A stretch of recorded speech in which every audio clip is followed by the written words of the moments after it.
जय भीम। तो आज का लाइव इम्पोर्टेंट है। मैं ये आशा करूंगा कि आप सब लोग जो जिले के पदाधिकारी हैं या पदाधिकारी पदाधिकारी होता, छोटा बड़ा नहीं होता।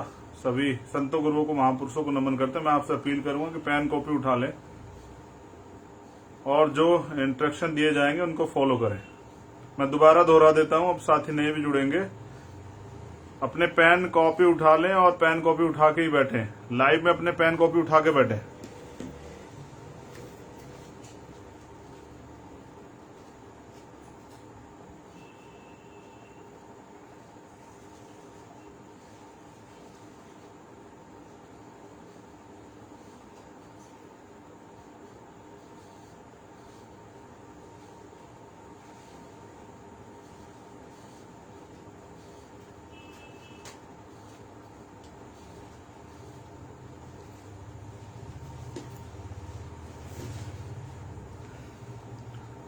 जय भीम सभी साथियों को।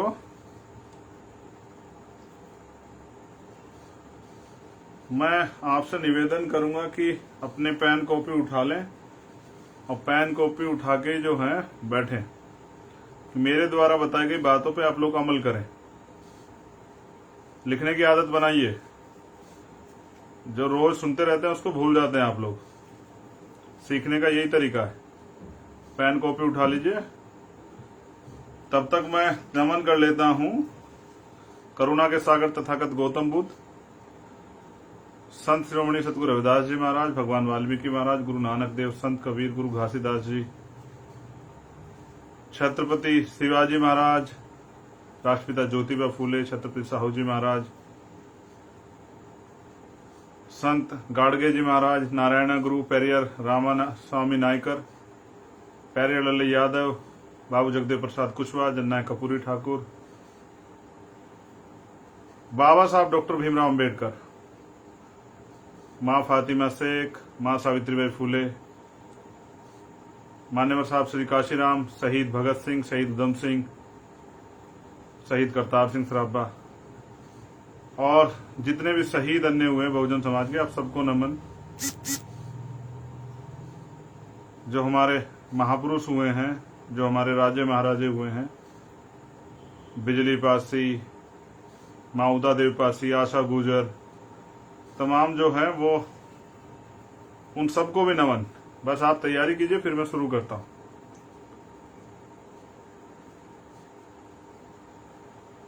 सभी पदाधिकारी कार्यकर्ता साइकिल रैली के लिए पेन कॉपी उठा के रखें। उत्तर प्रदेश के जो सभी साथी हैं वो पेन कॉपी उठा के रखें। मेरे द्वारा बताई गई चीजों को नोट करें। उसके बाद मैं फिर आज का लाइव शुरू करता हूं और आपसे आशा उम्मीद करता हूं कि आप सीखेंगे।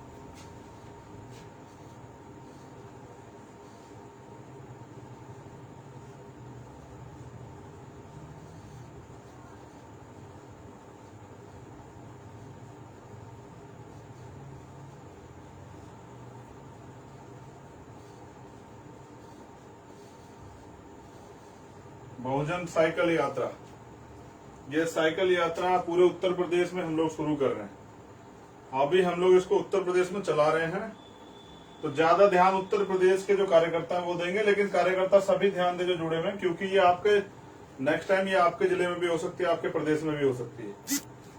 तो बहुजन साइकिल यात्रा, मैं बस एक बार चेक करा लूं क्या हम लोग सही तरह बोर्ड देख पा रहे हैं या नहीं देख पा रहे हैं।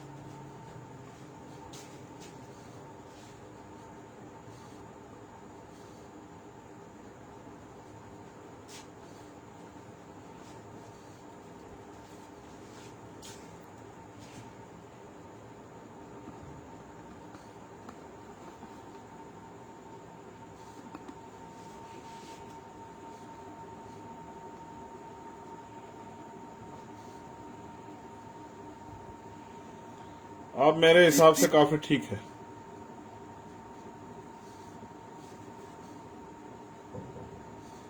जैसा मैंने कहा कि बहुजन साइकिल यात्रा उत्तर प्रदेश में शुरू होगी और उत्तर प्रदेश के, क्योंकि सीमित संसाधनों पे साइकिल यात्रा चलानी है, सीमित संसाधनों पे ये हमारा आज का लाइव भी है। मुझे उम्मीद है कि आप फिर भी मुझे सुनेंगे और सीखेंगे।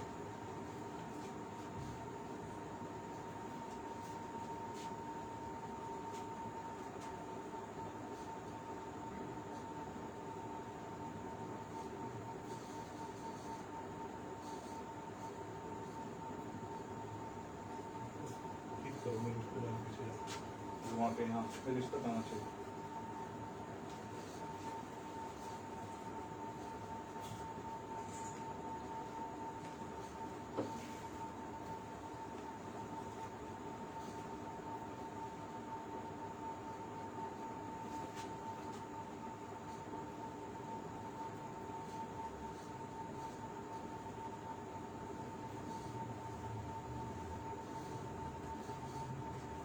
वोट की कीमत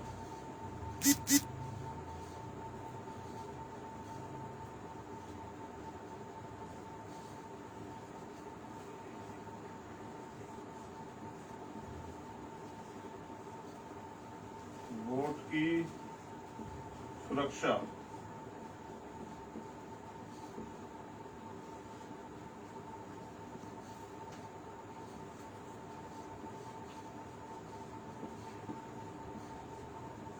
वोट से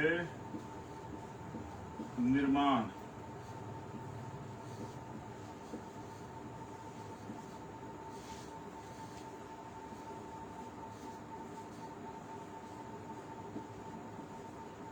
वोट के परिणाम एक सार्थक प्रयास है। आप लोग परेशान ना हो, एक सार्थक प्रयास है, आप लोग परेशान ना हो। तो मुझे उम्मीद है मैं इसको जस्टिफाई कर दूं। पहला है वोट की कीमत।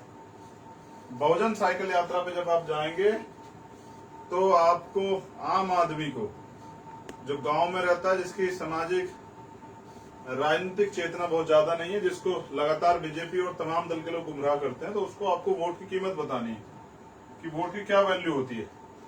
आप वोट देते हैं तो ये वोट कितने लंबे समय तक के लिए रहता है, और इस वोट से, ये वोट एक दिन का इससे रिश्ता है या आगे 5 साल जो होने वाला है, जो अगले 5 साल आप लोग किस तरह का जीवन जिएंगे, ये वोट से जो है, वोट पर निर्भर रहता है। दीपक, अगर तुम इसे देख रहे हो तो इधर उधर देखने के बजाय इसको इधर मेरी तरफ देख के सेट कर दो। यही तो फ्रेम है, ये तो ठीक। एक पढ़ा लिखा आदमी इतना कर सकता है। तो इधर आ जाओ।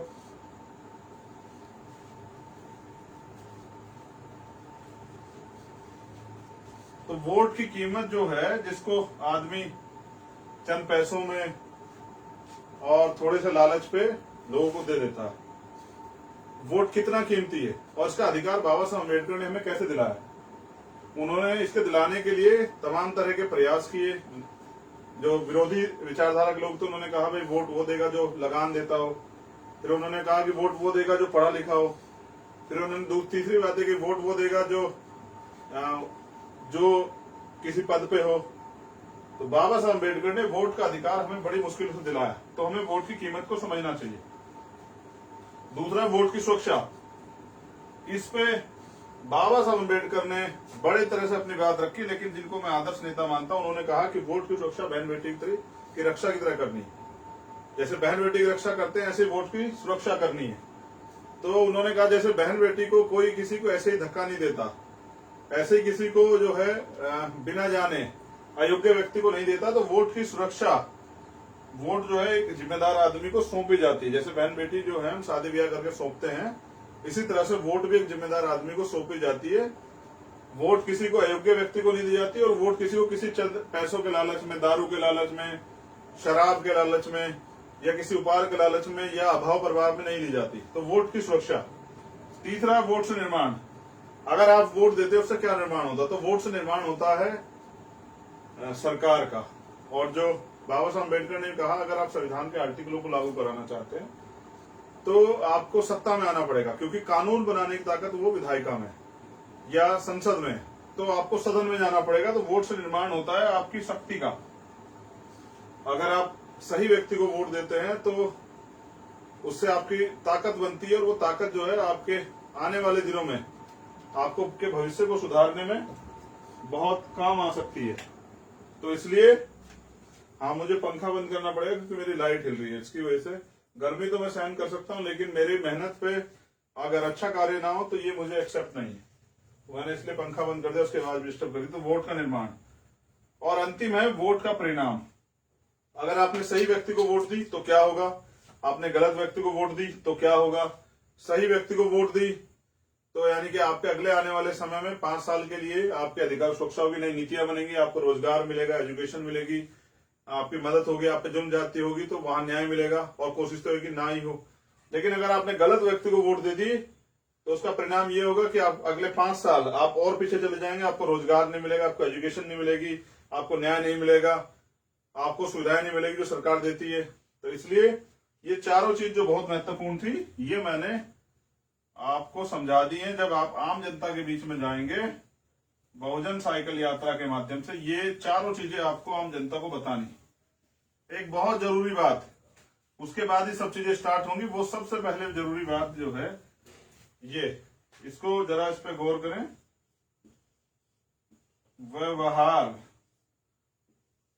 व्यवहार जो है ये कुशल होना चाहिए। आप लोगों को जोड़ने के लिए जा रहे हैं, ना कि तोड़ने के लिए, भाईचारा स्थापित करने के लिए जा रहे हैं। जो भाजपा ने तोड़ दिया, तो आपको व्यवहार कुशल रहना पड़ेगा। सरकार के लोग चाहेंगे कि आपकी यात्रा खराब हो जाए, वो चाहेंगे कि आपकी यात्रा को खराब कर दिया जाए, वो चाहेंगे कि आपको जो है झगड़े में फंसा के जो है आपके पूरे प्रोग्राम को डिस्टर्ब कर दिया जाए, आपको जो है इस लायक ना छोड़ा जाए कि भाई आप बीच में ही अपने काम को छोड़ के झगड़े में शामिल होके और इधर उधर परेशान हो जाए। तो जो काम, जिस काम के लिए आप निकले हैं अगले आने वाले 21 दिनों के लिए, 20 दिनों के लिए, तो वो काम आप परिपूर्ण से ना कर पाए। तो इसलिए वो व्यवहार आपको तैयार करना। वो आपको प्रयास करेंगे झगड़ा कराने का, वो आपको प्रयास करेंगे डिस्टर्ब करने का, वो आपको प्रयास करेंगे रोकने का, तमाम तरह की अड़चने अड़ाएंगे। उन अड़चनों को संभालते हुए आपको जो है अपने काम को आगे बढ़ाना है, ना कि क्योंकि अगर जितनी परेशानियां आप अपने रास्ते में खड़े करेंगे उतना ही जो है आपका काम तेजी से होगा, और आप पे समय बहुत कम है। तो व्यवहार, जैसा मैंने कहा, व्यवहार को कुशल रखना है, बिना मतलब किसी विवाद में नहीं पड़ना। अभी विवादों से बचना है, और विवादों से बचते हुए, तमाम तरह की परेशानियों से, झगड़ों से बचते हुए अपने काम को आगे बढ़ाना है। तो ये जो सबसे महत्वपूर्ण चीज थी उसका जिक्र मैंने आपसे कर दिया। अब इस रैली के लिए सफलता का जो नियम है वो मैंने एक दिन पहले भी बताया था कि सफलता के कुछ नियम है, वो लाइव के माध्यम से मैंने आपको बताया था। वो नियम मैं अब फिर दोहरा दूंगा। मैं चाहूंगा कि आप उन नियमों को पढ़ें, क्योंकि जब आप उन नियमों को पढ़ेंगे तभी, क्योंकि उन नियमों के कारण ही आपको दिशा मिलेगी। तो पहला नियम है खुद से वादा। जिस काम के लिए आप निकले हैं उसके लिए एक दृढ़ संकल्प लेके खुद से वादा करना पड़ेगा कि किसी भी कीमत पे हमें ये करना है, और जो लंबे समय से गुलामी चली आ रही है हम लोगों के ऊपर, उसको हमें काटना है। तो जब हम इस सच्ची निष्ठा के साथ जाएंगे तो ये दूसरा, मजबूत इरादा। जैसे बाबा साहब अम्बेडकर ने कहा, उन्होंने ये तमाम तरह की गुलामी 50 साल में लगभग जो है हमारी खत्म की। तो उन्होंने एक मजबूत इरादा किया था कि भाई, और भी कई वादे उन्होंने किए थे, मान्यवर काशीराम साहब ने भी किए थे। और तीसरा जो है मेहनत ज्यादा। ये आपका सबसे महत्वपूर्ण समय है। एक तरफ अमीर लोग हैं जो राजनीति के नियम को जिन्होंने बदल दिया है, वो लोग मेहनत नहीं करते, सिर्फ पैसे से राजनीति करते हैं। उस पैसे की राजनीति से लोगों की वोट को खरीदते हैं, और उस वोट के बदले में उनको उपहार देते हैं, कुछ पैसे देते हैं, और फिर बाद में उस वोट से अपने बिजनेस को आगे बढ़ाते हैं, अच्छे पदों पर बैठ के भ्रष्टाचार की राजनीति को बढ़ावा देते हैं। तो साइकिल यात्रा को इसलिए चुना कि सीमित संसाधनों पे गरीब के बच्चे कैसे राजनीति करेंगे, गरीब लोग कैसे राजनीति में आएंगे, गरीब लोग का कैसे अपनी हिस्सेदार सुनिश्चित करेंगे, ये समझने के लिए हमने ये भी महसूस किया कि उन सस्ते संसाधनों को दोबारा से यूज करना पड़ेगा, क्योंकि पेट्रोल के दाम बढ़ गए हैं। एक तरह से प्रचार हो जाएगा कि पेट्रोल के दाम बढ़ गए हैं, इसलिए हम लोग साइकिल पे सरकार के नीतियों का विरोध कर रहे हैं। डीजल के दाम बढ़ गए हैं, महंगाई बढ़ गई है। ऐसी महंगाई के समय हमारी साइकिल जो है, जो माननीय काशीराम साहब ने 4200 किलोमीटर चलाई, वो साइकिल और इतिहास रचेगी उत्तर प्रदेश के अंदर, और देश में भी कार्यकर्ताओं में बल आएगा। तो ये एक सूत्र मैं और आपको देता हूं, जो बहुजन मूवमेंट चलाने का मैंने सीखा, जिसको मैं समझता हूं कि इसकी कोई काट नहीं है, और अगर ये 4 गुण आप अपने अंदर रख लेंगे तो दुनिया की कोई ताकत आपको रोक नहीं सकती। पहले पे है ईमानदारी, दूसरे पे है संघर्ष, तीसरे पे है संकल्प,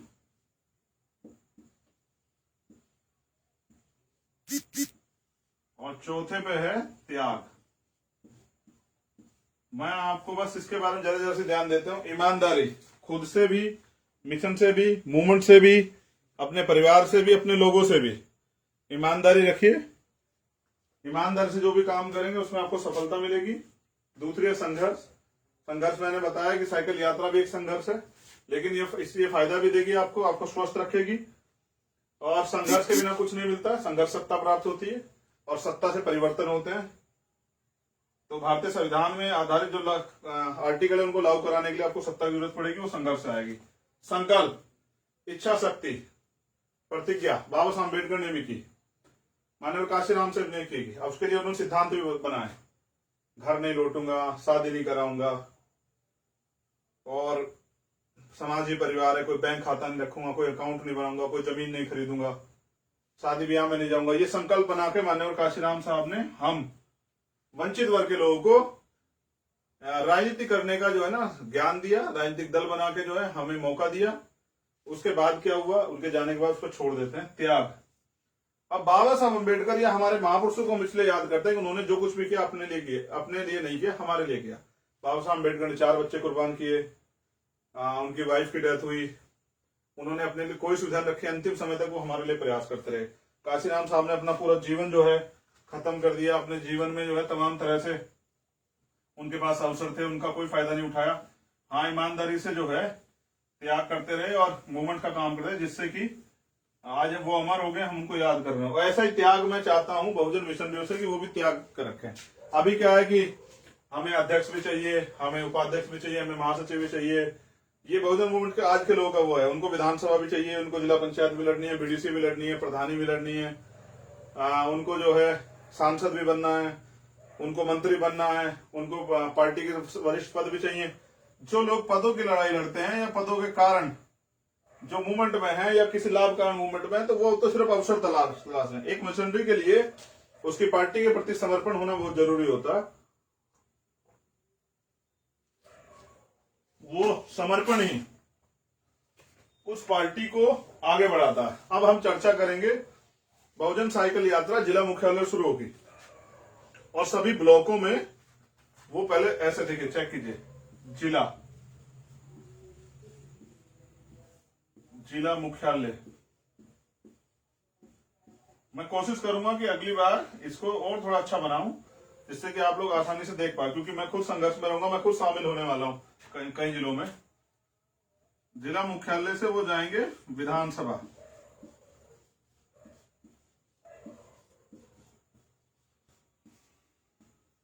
प्रचार करते हैं, उनके पास अपने झंडे होने चाहिए। चलिए मैं उसको विस्तार से करूंगा।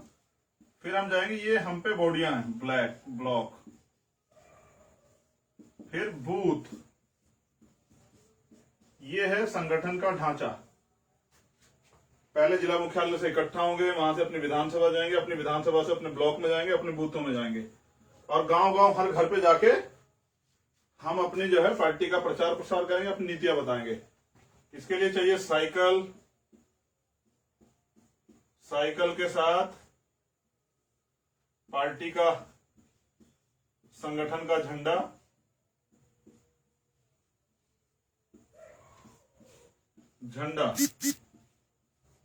और वो पंपलेट जिसपे हमने सारी बातें रखी हैं ये साइकिल यात्रा का एक कारण ये भी है क्योंकि बीजेपी आने वाले समय में झगड़े कराएगी, माहौल खराब करेगी, बंटवारे की राजनीति करेगी। इससे पहले ही हमें अपनी तैयारी पूरी कर लेनी है, उस भाईचारे को बनाना है जिस भाईचारे को बीजेपी के लोगों ने खराब किया है, जिसकी वजह से वो सत्ता में आने का प्रयास करेंगे। उन्होंने कुछ किया नहीं है गरीब लोगों के लिए, ना अमीर लोगों के लिए, किसी के लिए नहीं किया। लेकिन जैसा मैंने आपको बताया कि आपके पास झंडा होना चाहिए संगठन का, पार्टी का, वो आपकी साइकिल पे लगाओ। उस झंडे को, वो झंडा आपकी पहचान होगी।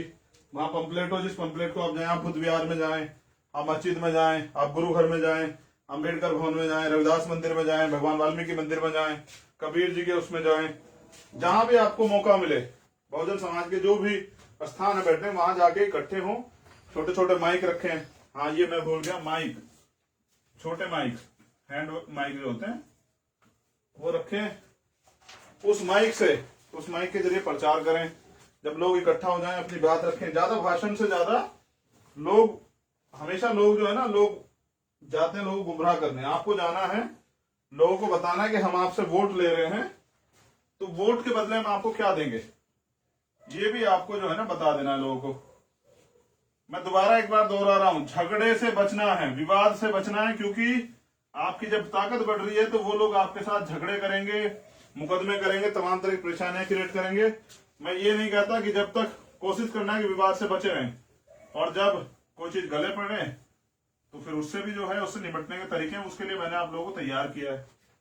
ये लोकतंत्र है, यहाँ लोग, जनता तय करती है कि मालिक कौन होगा। अब मुझे सभी लोग रोज कहते हैं कि भाई आप छोटी पार्टी हो। मैं भी समझने लगा हूं कि मैं छोटी पार्टी हूं, लेकिन मुझे उम्मीद है कि साइकिल यात्रा के बाद आप लोग साबित कर दोगे कि हम छोटी मोटी पार्टी नहीं है। हम इस देश के हुक्मरान समाज के लोग हैं और उत्तर प्रदेश में हम लोग सरकार बनाने की स्थिति में जा रहे हैं। तो जैसा मैंने अभी आपको बताया कि व्यवहार कुशलता पे बहुत वो रखना है, वो आपको टारगेट करेंगे, डिस्टर्ब करने का प्रयास करेंगे।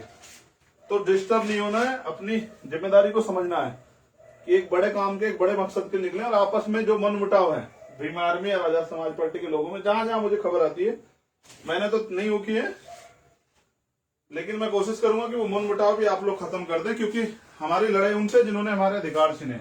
हमारी आपस में कोई लड़ाई नहीं, तो हमें जो है आपस में नहीं लड़ना चाहिए, हमें उनसे लड़ना चाहिए मिलकर जिन्होंने हमारे अधिकार छीने। क्योंकि अभी हमारे लोग बड़े पैमाने पर तैयार नहीं हो, तो आपस में लड़ते रहते हैं। ठीक है, 6743 जातियों में बांटा गया बहुजन समाज को, उसको जोड़ना, जितनी ज्यादा जाति आप जोड़ पाए। आपको ये बताना है, हमारी सरकार जब आएगी तो सभी को मकान, प्रत्येक व्यक्ति को मकान, सभी को रोटी,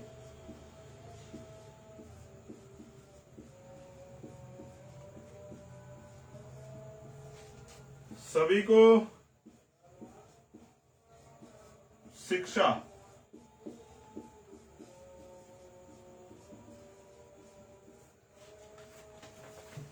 देखिए गिरना जाए, सभी को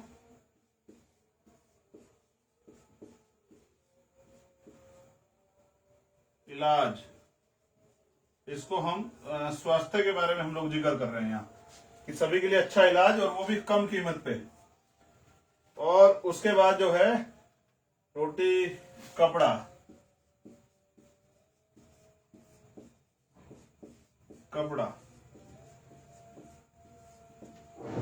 रोटी, कपड़ा, मकान, शिक्षा, इलाज हो गया, रोजगार सभी के लिए।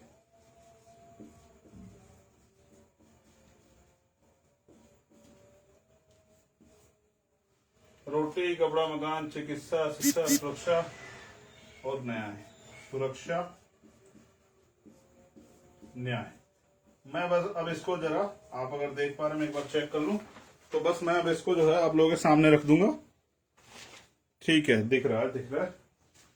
उत्तर प्रदेश में रहने वाले प्रत्येक व्यक्ति को मकान आजाद समाज पार्टी सरकार आने पर देगी। ये पूर्ण विश्वास से आप लोगों से कहिए, और ये भारतीय कॉन्स्टिट्यूशन देता है, ये फंडामेंटल राइट है। सभी के लिए रोटी, ये भी फंडामेंटल राइट है, सरकार देती है। सभी को शिक्षा हम लोग निःशुल्क शिक्षा देंगे, समान सिलेबस, समान जो है समान एजुकेशन और कॉमन एजुकेशन सबके लिए शिक्षा और अनिवार्य शिक्षा, चाहे अमीर का चाहे राष्ट्रपति का, जिसका नारा है राष्ट्रपति और मजदूर किसान की संतान सबको शिक्षा एक समान, चाहे अधिकारी कर्मचारी का बेटा हो, डीएम एसएसपी का बेटा हो, चाहे वो नेता का बेटा हो, वो सबको और सबके लिए इलाज। अभी कोरोना काल में कितने लोगों की जान गई। पहले मैं एक बार शिक्षा पे, जो शिक्षा बहुत महत्वपूर्ण है, शिक्षा का बजट कम कर दिया गया है, आप सब लोगों को पता है। शिक्षा के बजट के साथ साथ जो हायर एजुकेशन स्कॉलरशिप उसको खत्म कर दिया। हम लोग देंगे, हम शिक्षा भी देंगे और हम लोग इसको इसके साथ विदेश में भी बच्चों को पढ़ने जाने का मौका देंगे, क्योंकि मैं समझता हूँ बाबा साहब अम्बेडकर विदेश पढ़ गए तभी बहुत अच्छा हम लोग ये कर पाए। सभी को इलाज, कोरोना काल में 1000 लोगों की जान गई अच्छा इलाज न मिलने के कारण, क्योंकि सरकार फालतू जगह पैसे खर्च करती है। हम अच्छे हॉस्पिटल बनाएंगे, अच्छा इलाज जो है फ्री कराएंगे। सभी को कपड़ा, कोई बहन हो, माँ हो, कोई भी परिवार हो, किसी को भी कपड़े की दिक्कत नहीं होगी, पहनने के लिए कपड़े की व्यवस्था होगी। और रोजगार सभी के लिए, किसी को सरकारी, किसी को प्राइवेट, किसी तरह से रोजगार भत्ता, बहुत सारी योजना चला के बुजुर्गों के लिए पेंशन, महिलाओं के लिए पेंशन, नौजवान बहनों के लिए जो है ना घर पे रोजगार, इनकी व्यवस्था करा के एक सम्मान का जीवन। और सुरक्षा, इतने अत्याचार होते हैं, हाथरस हमारे पे है, ऊना हमारे पे है, हमारे पास दिल्ली के कई मामले हैं, ठीक है, हमारे पास जो है उन्नाव है, हमारे पास सहारनपुर है, सब जगह अन्य अत्याचार होते हैं। कोई किसी के ऊपर अत्याचार नहीं कर सकता, कोई पार्टी, कोई संगठन को कोई अधिकार नहीं देता है। लेकिन यहाँ तानाशाही गुंडा कर दिए तो हम सुरक्षा सभी को, जो नुकसान करेगा, जो गलत काम करेगा, जो अपराध करेगा, उसको, उस पीड़ित को न्याय, और उस करने वाले को उसकी जो है ना उसको जो है उसकी उस अपराध की सजा। ये कॉन्सेप्ट हो गया है, ये हो गया है। अब एक इसमें एक जुड़ी हुई चीज, इसके बदले हम लोगों से वोट की अपील कर रहे हैं कि वो हमें वोट दें। इन सब चीजों के बदले ये आप जाके बताइए, और इसमें ये बताइए कि आप 100% जो पैसा कमाते हैं उसमें से 90% पैसा इसी चीज पे खर्च होता है। आप चेक करके देख लीजिए। इन 7-8 चीजों पे जो 100% पैसा आप कमाते हैं, उसमें 90% इसमें चला था, अब बचता है 10%। उस 10% में गरीब आदमी क्या करेगा? क्या वो अच्छा मकान बना लेगा, अच्छा घर वो जो है अच्छे जो है एसी, कूलर, गाड़ी घोड़े क्या ले सकता है? आप देख लीजिए 10% में। और फिर कभी बच्चे की शादी आ गई, बेटे की शादी आ गई है, कभी परिवार में कुछ हो गया, तो जितना पैसा आप कमाते हैं बहुजन समाज के लोग, उसका 90% पैसा। और इनमें से गजब की बात यह है कि इनमें से एक भी उद्योग आपका नहीं जो आप यूज करते हैं। आप जो कपड़ा पहनते हैं वो आपकी इंडस्ट्री का नहीं है, उसकी मिल आपकी नहीं है। जो आटा आजकल आप खा रहे हैं उसकी मिल आपकी नहीं है। जिन पढ़ाइयों की किताबों को आप पढ़ रहे हैं सीबीएसई आईसी बोर्ड की या कहीं से भी, वो किताबों की दुकानें आपकी नहीं है। वो हॉस्पिटल जहां पे इलाज करा रहे हैं वो आपके नहीं है। और मकान में जो आप सीमेंट, सरिया, बजरी जो कुछ लगाते हैं वो आपकी नहीं है। रोजगार आप जो है बहुजन समाज के लोग दूसरे लोगों पे आधारित है, कंपनी आपकी नहीं है, बड़ी बड़ी इंडस्ट्री आपकी नहीं है। सुरक्षा और न्याय ये सरकार के हाथ में। आप अच्छे वकील आपके पास नहीं है, बड़े बड़े वकील जो है वहां 5-5, 10-10 लाख रुपए लेते हैं कोर्ट में खड़े होने के, वो हमारे लोगों के पास नहीं है। तो 90% पैसा अपना बहुजन समाज इस पे खर्च करता है। अगर वो आजाद समाज पार्टी को वोट करता है तो 100% बचत, 100% बचत, एक अच्छा जीवन और अवसर, गाड़ी खरीदे, मकान खरीदे, विदेश घूमने जाए, सुविधाएं अर्पित करे, अर्जित करे, सुविधाएं ले, ये सारी चीजें आजाद समाज पार्टी की सरकार में, जो गरीबों की सरकार है, ये सुनिश्चित होंगी। और ये आपको झूठा वादा नहीं कर रही है, भारतीय संविधान देता है, क्योंकि संविधान आज तक पूर्ण रूप से लागू नहीं हुआ, तो इसलिए लोगों को नहीं मिली है। क्योंकि सरकारों ने चाहा कि नहीं लागू करें तो ज्यादा अच्छा होगा, क्योंकि अगर सब पे सुविधाएं होंगी तो फिर गुलामी कौन करेगा, फिर लेबर क्लास कौन बना रहेगा। तो अब मैं कुछ जरूरी चीजें जो है ना, जैसे ओबीसी की जनगणना,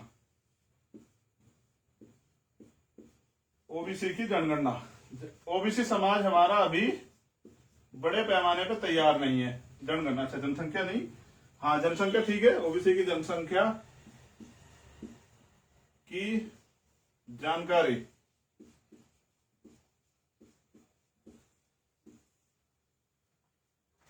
इनकी 52% है, ये भी 52% है। पहले इनको 27% आरक्षण मिलता था, अब सरकार वो भी खा जाती है, मुश्किल से 4 या 5% मिलता है।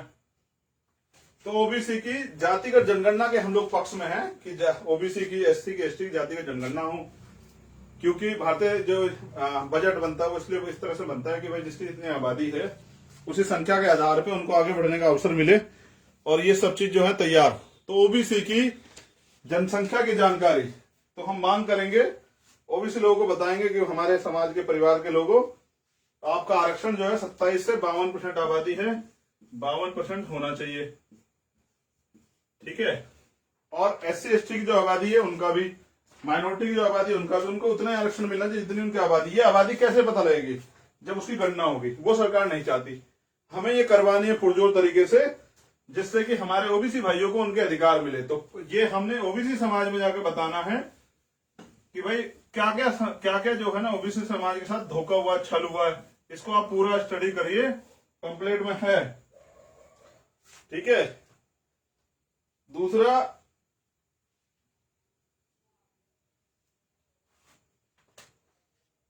हाँ मैं यहां स्टार्ट करता हूं अपने लोकल उससे। प्रमोशन में रिजर्वेशन, प्रमोशन में रिजर्वेशन इन प्रमोशन में रिजर्वेशन इन प्रमोशन, ये हो गया प्रमोशन में रिजर्वेशन। किसके लिए? एससी, एसटी, ओबीसी, इनको ये मिलना चाहिए।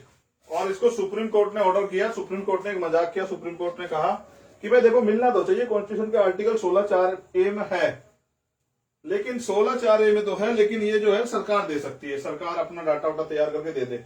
अब सरकार कौन सी ऐसी है जो देना चाहती है? क्योंकि यहां से क्या होगा, यहां से ये शेड्यूल कास्ट, शेड्यूल ट्राइब और बैकवर्ड के लोग जो अच्छे पदों पर जाएंगे, प्रमोट होके रोस्टर लागू हो जाएगा। जब ये चले जाएंगे तो ये वहां बैठ के अपने वर्ग के लोगों के काम करेंगे, उनके लिए नीतियां बनाएंगे। जैसे केंद्रीय सचिवालय में हमारे बहुत कम लोग हैं, यूनिवर्सिटियों के चांसलर हमारे बहुत कम लोग हैं, जैसे जो है सीबीआई में हमारे बहुत कम लोग हैं, सीबीआई का हेड हमारा नहीं बना अब तक, जैसे आईबी का हेड हमारा नहीं बना, जैसे ईडी का, इनकम टैक्स का हेड हमारा नहीं बना, जो एजेंसियां हैं, बड़ी बड़ी एजेंसियां, जैसे सुप्रीम कोर्ट में हमारी कितनी संख्या है जजों की, हाई कोर्ट में कितनी संख्या है। तो जब ये लोग प्रमोट होकर जाएंगे तो बैकलॉग भी आएगा, नई नियुक्ति आएगी। जब ये प्रमोट होंगे इनकी जगह, आरक्षण प्रणाली के आधार पर नई नियुक्ति आएंगी। तो हमें प्रमोशन रिजर्वेशन जिसमें, और दूसरी बात, हमारे अधिकारी कर्मचारी पीड़ित, उनकी कोई बात नहीं करता, उनको जो है अच्छे ओहदे पे नहीं, उनको काम करने का मौका ही नहीं दिया गया। वो बेचारे, उनको किसी तरह से एडजस्ट किया गया कहीं ना कहीं प्रोटोकॉल में, और कहीं सब जगह इधर उधर। वो बेचारे अच्छी नौकरी करना चाहते हैं, लेकिन वो नौकरी पे तो है लेकिन स्वतंत्र नहीं है, उनका सामाजिक अपमान किया जाता है, उनको रिजर्वेशन वाले कह के जो अपमानित किया जाता है। ये सब चीजें होती हैं, समय समय पे हम खुद को साबित भी करते रहते हैं, लेकिन ये बड़ा मामला है प्रमोशन में रिजर्वेशन का। हमारी मांग है कि ये हमारे अधिकारी, पढ़े कर्मचारी जो है ना, वो बेचारे सड़क पे इसके लिए आंदोलन पे नहीं आ सकते, वरना उनके दिल से आप पूछेंगे तो वो वास्तविकता में बहुत पीड़ित है। और मैं इसको एससी एसटी ओबीसी के लिए चाहता हूं, आप ये बात जो है सभी लोगों तक हमारी पहुंचाएं कि हम एससी एसटी ओबीसी के लिए प्रमोशन में रिजर्वेशन चाहते हैं। एक बड़ा मामला ये भूमि, मेरा मामला भूमि नहीं है। जो लोग भूमिहीन हैं पूरे उत्तर प्रदेश में, उनके लिए जमीन,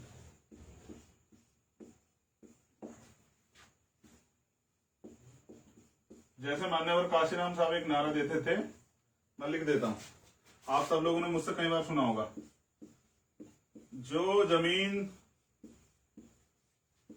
सरकारी है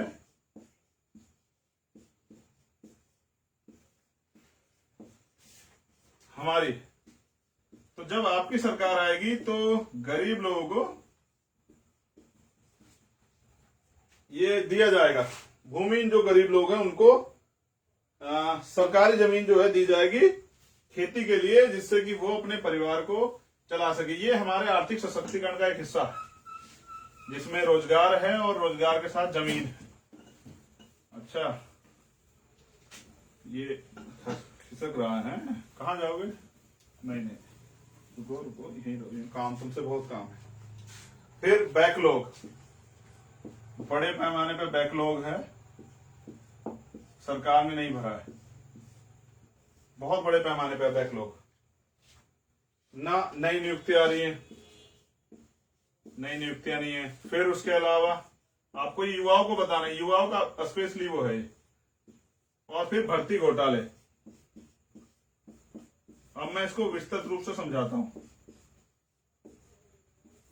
देखिए, पहले तो बैकलॉग अभी तक पूरा नहीं किया सरकार ने, क्योंकि बैकलॉग होगा तो बहुत सारे नौजवानों को मौका मिलेगा, वो लोग सरकारी अधिकारी कर्मचारी हैं, उनके परिवार में आर्थिक सशक्तिकरण आएगा, वो खुद तैयार हो जाएंगे, मजबूत होंगे तो अपने बच्चों को पढ़ाएंगे। एक नई जो है आर्थिक स्टैंडर्ड पे एक नई जो है नया समाज तैयार होगा, उनको हम पे बैक टू सोसाइटी के लिए तैयार करेंगे बाबा साहब अम्बेडकर के रास्ते पे। नई नियुक्तियां आएंगी, नई नियुक्तियों से लोगों के पास नए संसाधन तैयार होंगे, आर्थिक रूप से एक समाज जो है आगे बढ़ेगा। अब जो नई नियुक्ति आई है वहां सरकार ने भर्ती घोटाले के, जैसे लेखपाल वाले में किया, जैसे 69,000 शिक्षकों का जो मामला है, ये 69,000 शिक्षक वाला जो मामला है, इसमें सरकार ने आरक्षण के नियमावली को खत्म कर दिया, क्योंकि सरकार उनके वो करेंगे ही, उसकी मजाक उड़ाई। और उसमें से जो है 5500 बच्चे अभी जो है, आज मेरी बात हुई केशव प्रसाद मौर्य जी के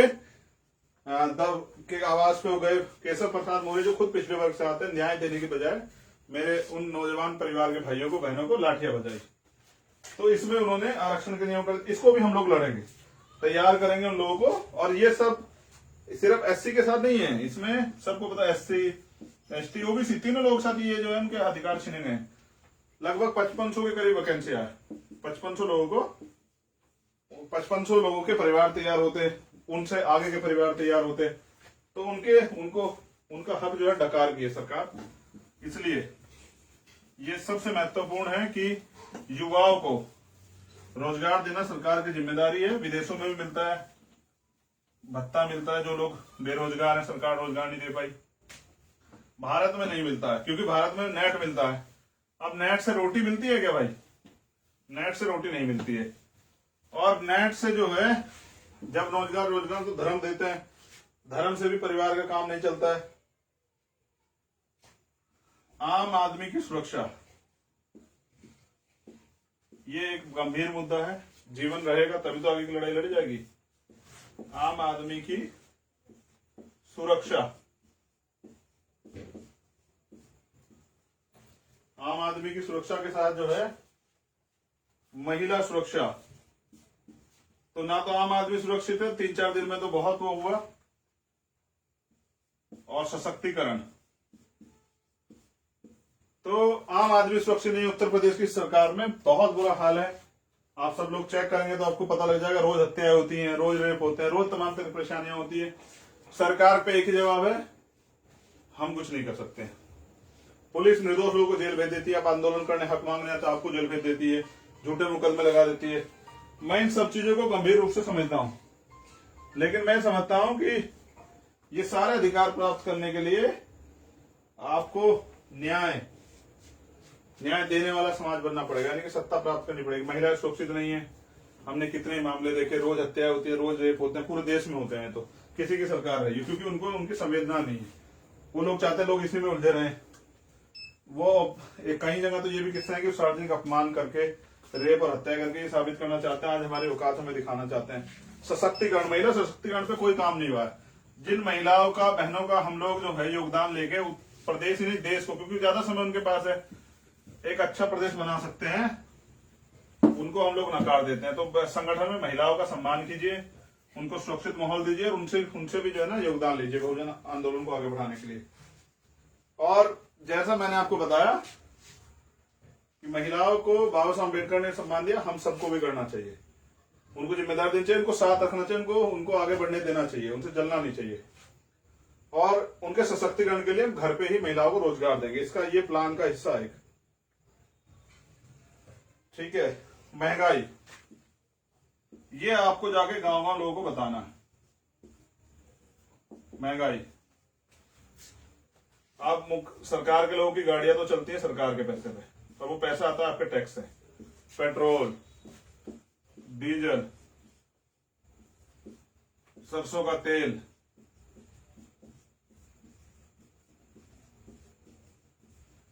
दवा, दाल, सब्जी, जो भी चीज आपके दैनिक जीवन की है वो सब महंगी हो गई है। और महंगी हो गई है बड़े बड़े पैमाने पे। पेट्रोल, डीजल, सरसों का तेल, दवा हो, दाल हो, मोबाइल हो, सब चीज महंगी हो गई है। लेकिन प्रति व्यक्ति आय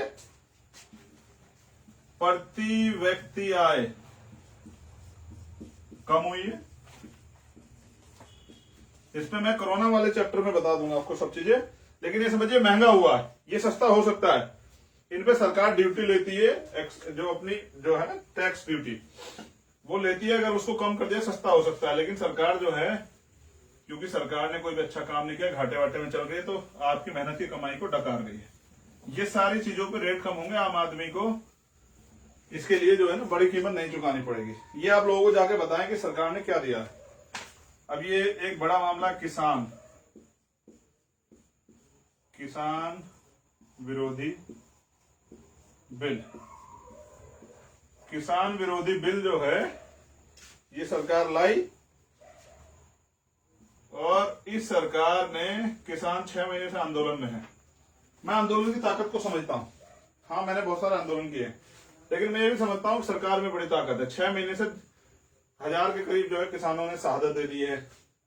6 महीने से वो अपना सारा काम छोड़ के बॉर्डरों पे आंदोलन कर रहे हैं, लाठियां भी खा रहे हैं, मुकदमे में जेल भी जा रहे हैं। हमें सरकार को बताना है किसान विरोधी बिल लाके सरकार जो है किसान को, जो अगर वो किसान है तभी तो रोटी हमें मिलती है। वो अनाज नहीं उगाएगा तो रोटी कहां से मिलेगी।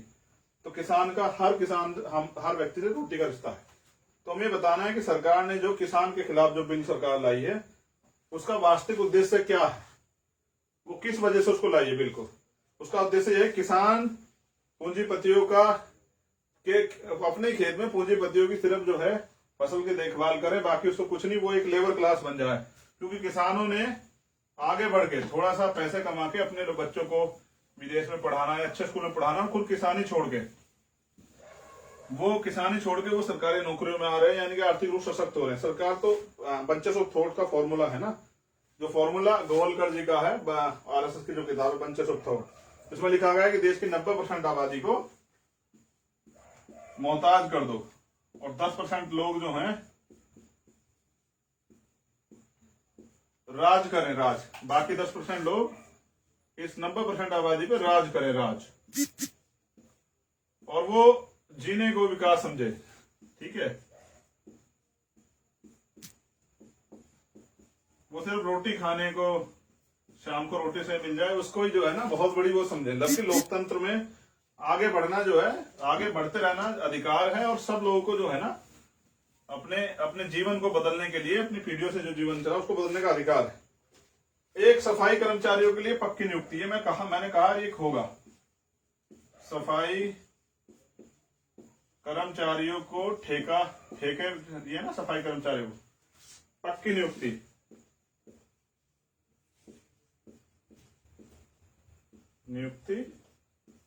ये हम लोग देंगे। ठेका व्यवस्था बंद,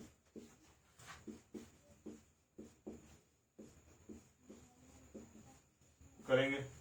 और एक और जो है, ये ठेके के साथ जो संविदा पे भी रखते हैं, ये दोनों चीजें बंद करके सफाई कर्मचारियों को परमानेंट करेंगे। आप जाएंगे, लोगों को बताइए, जो लोग इस काम को करते हैं, हमारे परिवार के लोग, और उनके जीवन की सुरक्षा के लिए, अगर जो लोग सरकारी भी हैं उनको पहले ठेके व्यवस्था वालों को दो, और संविदा को बंद करके सबको सरकारी करेंगे, नियमित करेंगे, और फिर उनको उनके जीवन रक्षा के लिए जो उपकरण होते हैं वो सारे प्रोवाइड करवाएंगे जो लोग काम करते हैं। पक्की नौकरी, और फिर वो भी सुविधाओं के साथ, और श्रम को सम्मान।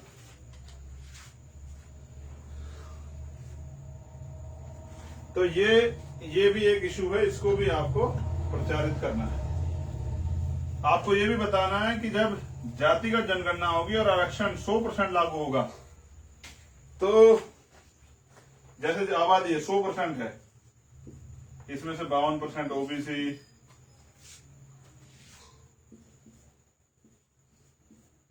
और इसके बाद हम लोग बढ़ते हैं 30%। आज करा लीजिए, चेक कर लीजिए, इतनी बैठे 30% दलित।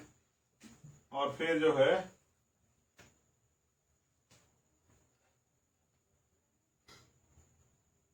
ये खुद में भी एससी, ये SC ST है दोनों, SC ST, और ये OBC है।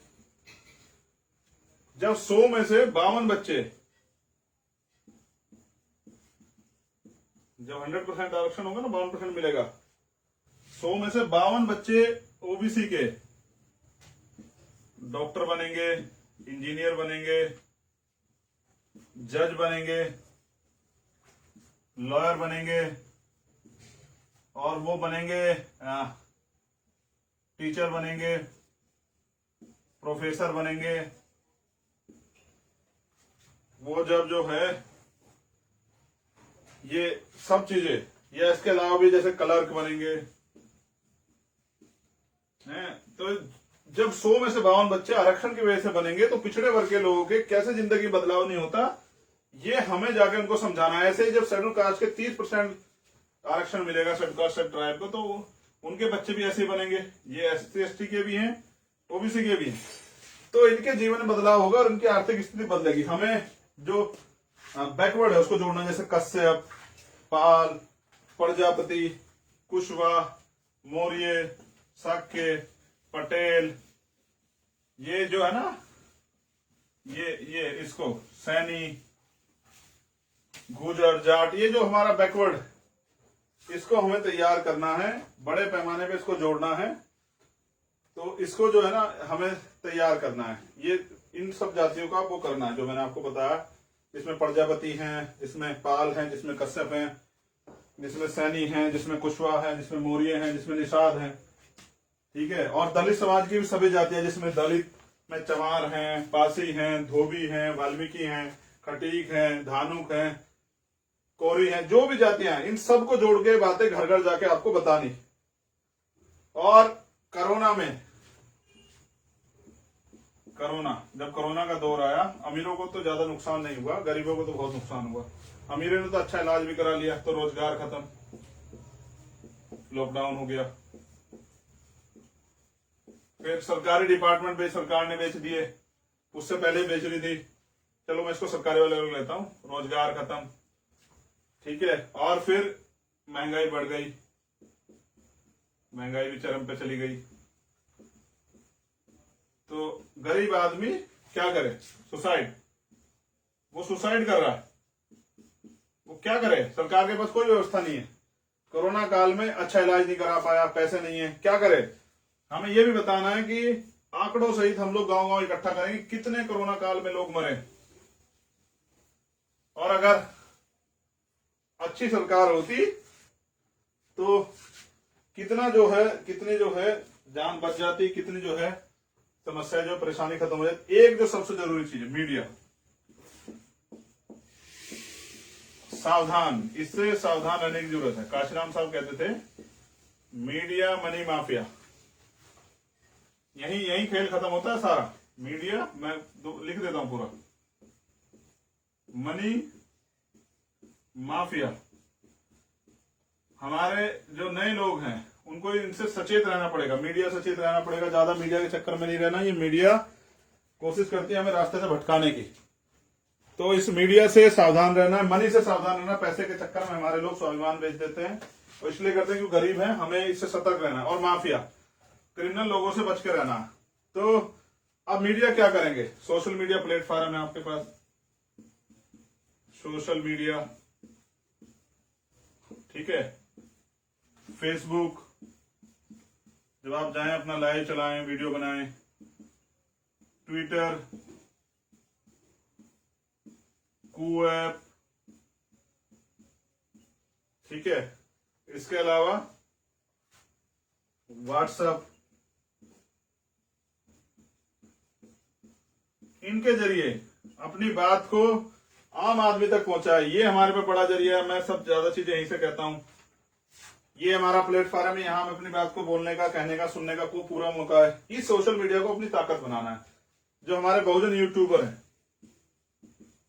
बहुजन मीडिया, इसको इनसे अच्छे संबंध बना के इनको कहना है कि भाई देखो, आप लोग जो है ना, कभी कभी ये भी लोग कर देते हैं गलती थोड़ा सा, जो है ना, किसी पार्टी के समर्थन में उनसे कहो सही गलत का तर्क कर लो, जो सही है उसको दिखाओ। चाटुकारिता मीडिया में नहीं होनी चाहिए। तो मीडिया के मामले में हमें सावधान रहना है। वो क्या करेंगे, झूठी खबर चला देंगे, आप लोग सवाल करने लग जाओ क्या होगा भाई, अरे ये क्या हो गया भाई, ये क्या हमारे नेता ने क्या कर दिया। तो ये उनकी ट्रिक है कैडर को परेशान करने की। वो क्या करेंगे, हेडिंग ऐसी बना देंगे, क्योंकि आपको थोड़ा पता आपने क्या बयान दिया और वहां से क्या छप के आएगा। वो उस तरह की हेडिंग बना देंगे, वो कोई फर्जी खबर चला देंगे। तो इनसे सावधान रहना है, इन पे ध्यान नहीं देना। ये मीडिया के लोग जो हैं, ये क्योंकि अभी जो मीडिया है वो अमीरों की मीडिया है, बहुत कम लोग जो है सच्चाई दिखाते हैं। और हमसे तो एक बड़े चैनल ने कह दिया भाई, कहा कि यहाँ प्रचार मत कीजिए। तो ठीक है, हम प्रचार करेंगे सोशल मीडिया पे, हम मीडिया के पीछे थोड़े भागते हैं कि हम चिट्ठी भेजते हैं मीडिया वालों को, आओ हमें बुलाओ। हम तो अपना काम करते हैं। जिसको लगता है कि भाई चंद्रशेखर की बात रखनी चाहिए, चंद्रशेखर आजाद समाज पार्टी को अपनी बात रखनी चाहिए, भीम आर्मी को अपनी बात रखनी चाहिए, तो बुलाते हैं, बुला के कहते हैं कि सर अपनी बात रखिए। तो जब हम उनके प्लेटफॉर्म पे जाते हैं तो उनका मकसद हिल करने थोड़े गए हैं, हम तो अपनी बात करेंगे। हम इसलिए गए हैं कि हम अपनी बात करें, और हम अपनी बात करते भी। ये सरकार निर्दयी है, इसने बहुत सारे लोगों की जान ली है। अब हमें साइकिल यात्रा से मैंने बहुत सारी चीजें बता दी, बस अब इस पे ध्यान दीजिए। भाईचारे का संदेश, ठीक है, क्योंकि लोग उन्हीं के साथ जुड़ते हैं जिनका व्यवहार अच्छा होता है, जो अच्छी बात लेके जाते हैं। कोई ऐसी कड़वी बात नहीं कहनी कि लोगों को मौका मिल जाए आपके ऊपर उंगली उठाने का। सावधान, ठीक है। सस्ते संसाधन, जैसे मैंने कहा, वॉल पेंटिंग जरूर करनी है, सीख लीजिए, धीरे धीरे आ जाएगी। जैसे मैं आज सीख कर रहा हूं, मैं तो कभी क्लास में पढ़ा था, आज आपको पढ़ा रहा हूं। तो सस्ते संसाधन से, जैसे वॉल पेंटिंग, दीवार पे पेंटिंग, दीवार पे पेंटिंग कीजिए, लंबे समय तक रहती है। मैं समझता हूं हमारे सब लोग जो हैं वो नहीं कर सकते, फ्लैक्स नहीं छपवा सकते। झंडे बनाइए हाथ से, तख्तियां बनाइए, ठीक है। ये सब चीजें सस्ते संसाधनों पे जो है ना अपनी मूवमेंट को आगे बढ़ाना है, क्योंकि हमें गरीबों के लिए राजनीतिक रास्ता खोलना है। अगर सब लोग इसमें भी हम लोग, अगर हम भी पैसे लोग राजनीति करेंगे तो गरीब लोग कैसे राजनीति करेंगे? सोचिए, क्या कोई गरीब का बेटा विधायक एमपी बनने का सपना देख सकता है? जितना खर्चा आज है, जिला पंचायत भी नहीं बन सकता। तो जब हम इस समाज को तैयार कर देंगे तो वो विधायक भी बनेगा, एमपी भी बनेगा, सब चीजें बनेगा। युवाओं को राजनीति में लाना है, और देश, ये जो युवा हैं जो अभी कोरे कागज हैं, उनको तैयार करना है। युवाओं को उनको समझाना है कि भाई गुमराह ना हो, और युवाओं को उनकी भागीदारी सुनिश्चित करनी, क्योंकि इनमें 24 घंटे ऊर्जा है, संघर्ष करने की भूमिका है। कोरे कागज इनको तैयार करना है कैडर दे के। तो ये झंडे हैं, बैनर, जो भी आप कर सके, और युवाओं को तैयार करके, क्योंकि सरकार तो नौकरी नहीं देगी, तो युवाओं को मिशन मूवमेंट में लाना है। और ये इस तरह से 20 दिन अपनी साइकिल यात्रा, वो ब्लॉक, विधानसभा, जिले में घुमानी है, लोगों तक अपनी बात जो है। 20 दिन में कोई व्यक्ति ऐसा नहीं बचेगा जो आपसे नहीं टकराएगा, जो एक दिन नहीं मिलेगा, दूसरे दिन मिलेगा, तीसरे दिन मिलेगा, चौथे दिन मिलेगा। और इस तरह से 21 तारीख को, ये पहला चरण है, 21 जुलाई को स्थापना दिवस है भीम आर्मी का।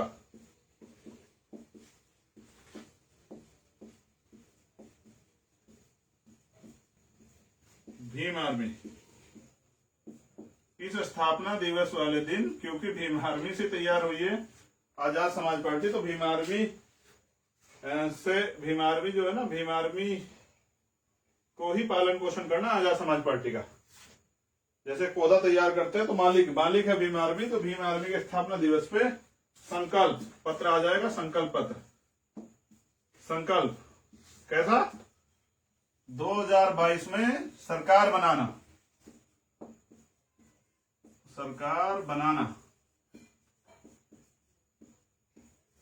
तो सत्ता एक जो है ना, सत्ता साधन है, सत्ता साधन, सत्ता से साधन और साधन से परिवर्तन, ये चीजें आपको याद रखनी पड़ेंगी। सत्ता ही सब कुछ नहीं होती, सत्ता तो सिर्फ मात्र एक साधन है परिवर्तन का। तो 21 जुलाई को जब धर्म आर्मी का स्थापना दिवस होगा, उस दिन हम लोग संकल्प लेंगे अपने अपने जिला मुख्यालय पहुंच के कि भाई हम आजाद समाज पार्टी को उत्तर प्रदेश में हुक्मरान समाज बनाएंगे, सरकार वाली पार्टी बनाएंगे, और 21 तारीख तक आप घर घर चले जाएंगे, लोगों को अपनी बात बताएंगे, तो 101% लोग आपको समर्थन देंगे। और क्या होगा फिर? राज। और जब राज आएगा तो बेगमपुरा बसेगा, जिसको सतगुरु रविदास जी कहते थे, सब ऐसा चाहूं रुआज में जो बिले सबन नोन, छोटे बड़े सत्संग बसे रविदास रहे प्रसन्न।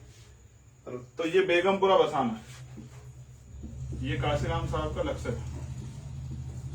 अब एक बात बता के मैं अपनी उसको खत्म कर दूंगा आज के लाइव को। हजारों लोग लंबे समय से देख रहे हैं। ये एक फॉर्मूला दिया था, N into D to S, sorry इसको ठीक करते हैं, S is equal to change, N for need, मैं हिंदी वो कर देता हूं क्योंकि दूर से पढ़ने ना, D फॉर डिजायर, जिससे कि आपको पढ़ने में आसानी हो जाए, S फॉर स्ट्रेंथ, और इससे होगा परिवर्तन। ये मैं बहुत बार आपको बता चुका हूं, भविष्य में भी आगे बताता रहूंगा। काशीराम साहब कहते थे देखो परिवर्तन का एक formula, N into D is equal, N into D into S is equal to change. Need, N for need, आवश्यकता, जरूरत, किसे है सबसे ज्यादा सत्ता की? हमें, क्योंकि हम इस गुलामी की जिंदगी से आजादी चाहते हैं और कुछ करके दिखाना चाहते हैं और अपने लोगों का भला चाहते हैं। डी डिजायर, यानी कि चाहत, जिसको ज्यादा जरूरत होगी उसमें ज्यादा चाहत होगी, वो ज्यादा चाहत से काम करेगा उन लोगों की अपेक्षा जो पैसे वाले लोग हैं या जिनको चाहत कम है। मैं यहां भी एक बार वो करता हूं, नीड जरूरत, चाहत, ताकत, शक्ति, इसको शक्ति भी कह सकते हैं, स्ट्रेंथ कहते हैं ताकत को। जरूरत से चाहत पैदा होगी, जिनमें चाहत है वो ताकत इकट्ठा करेंगे और वहां से होगा परिवर्तन। परिवर्तन सत्ता में, व्यवस्था में, और ये कौन लोग कर सकते हैं? जिनका राज। तो इसलिए मैं आपसे कहता हूं, इसलिए अपने महापुरुषों को पढ़ना जरूरी है, इसलिए उनकी राय को जानना जरूरी है, इसलिए उनके आंदोलन को उन्होंने किस सिद्धांत पर चलाया जानना जरूरी है।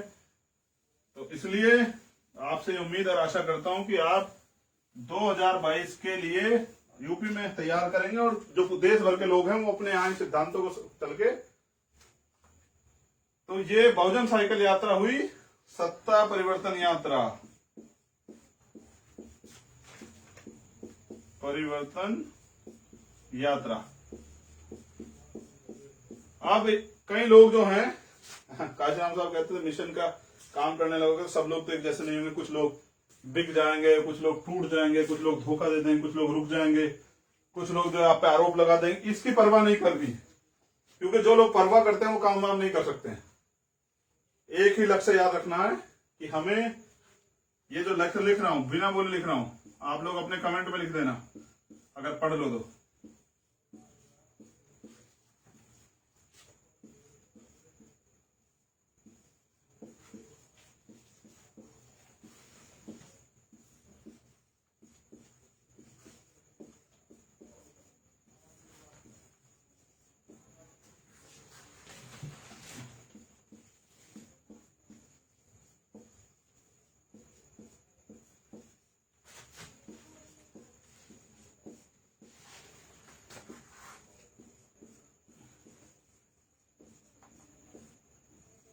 अगर आप पढ़ पाएंगे तो लिखा है मैंने, बाबा साहब अम्बेडकर और काशीराम साहब का अधूरा सपना करना है, बहुजन राज लाना है, ये अंतिम लक्ष्य है। इस साइकिल यात्रा का और राजनीतिक आंदोलन का। लेकिन राजनीतिक आंदोलन से शक्ति प्राप्त करके सत्ता में लाके परिवर्तन करना है और उनके सपनों का भारत होगा जिसमें सभी के लिए बराबर के अधिकार होंगे। तो ये है आज का अंत। और एक अपनी बात कह के मैं खत्म कर दूंगा आप सब लोगों को जाने की इजाजत दे दूंगा अपने काम करने की, क्योंकि कल से आपको लगना भी है। वो ये है कि आपस में मत लड़िए। आप बीएसपी के लोग कुछ कहते हैं, वो आईटी सेल के लोग हैं, वो कुछ कहते हैं, आप लोग उनका विरोध करते हैं। आपस में उलझे मत। कल यही लोग आपकी तरफ आ जाएंगे, फिर आप लोग कैसे इनको साथ लेके चल पाएंगे। राजनीति लोगों से होती है। तो मैं आपसे निवेदन करता हूं कि आपस में मत लड़िए। हमारा काम आपस में लड़ना नहीं है। हमें अपने इस लक्ष्य को जो है ना, यहाँ लक्ष्य, इसको अपने दिमाग में धारण करना है। राज लाना है।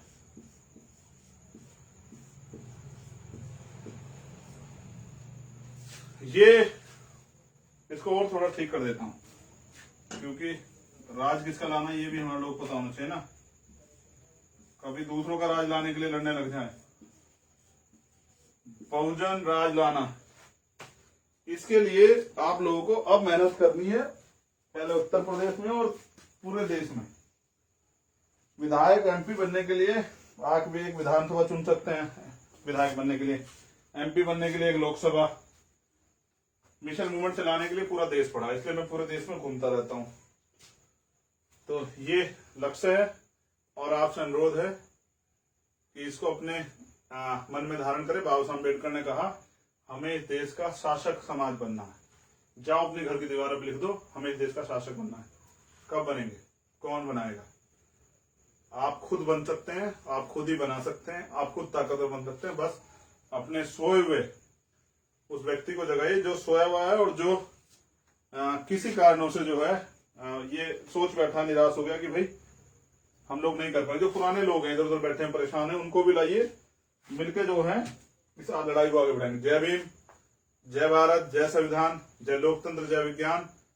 और सभी साथियों को, आजाद समाज पार्टी और भीम आर्मी के सभी साथियों को, अपने परिवार को मैं दिल की गहराई से धन्यवाद देता हूं कल की रैली के लिए। और अभी से इस रैली की सफलता के लिए मंगल कामनाएं करता हूं। विवाद से बचते अपनी यात्रा को सफल बनाइए। जो उद्देश्य है उसको ध्यान रखते, छोटी मोटी चीजों को नजरअंदाज करते हुए आगे बढ़िए और अपना राज स्थापित कीजिए। जय भीम।